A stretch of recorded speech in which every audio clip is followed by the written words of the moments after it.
உங்கள்கிட்ட இந்த மாதிரி ஒரு லேப்டாப் ஹார்ட் டிஸ்க்கு சும்மா தான் இருக்கா? வாங்க இதை ஒரு எக்ஸ்டர்னல் ஹார்ட் டிஸ்க்காக நம்ம மேக் பண்ணி பார்த்துருவோம்.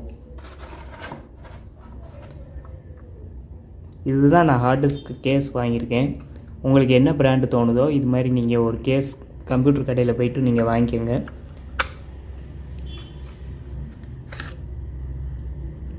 ஓகே, இது ஓப்பன் பண்ணோன்னு பார்த்தீங்க அப்படின்னா SATA கனெக்ட் பண்ணுறதுக்கான பின் இதில் இருக்குது. இப்போ இந்த ஹார்ட் டிஸ்க்கை வந்து நம்ம இதில் கனெக்ட் பண்ண போகிறோம்.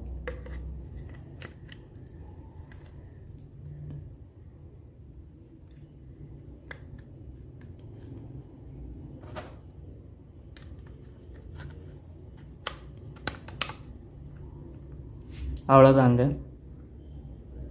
இப்போ நம்ம ஒரு எக்ஸ்டர்னல் ஹார்ட் டிஸ்க் நம்ம மேக் பண்ணியாச்சு. இதை நீங்கள் டைரெக்டாக ஒரு டேட்டா கேபிள் போட்டு நீங்கள் இதை யூஸ் பண்ணிக்கலாம். இந்த வீடியோ பிடிச்சிருந்தா நம்ம சேனலை சப்ஸ்கிரைப் பண்ணி வச்சுக்கோங்க. இது மாதிரி இன்னும் இன்ட்ரெஸ்டிங்கான வீடியோஸ் நம்ம சேனல்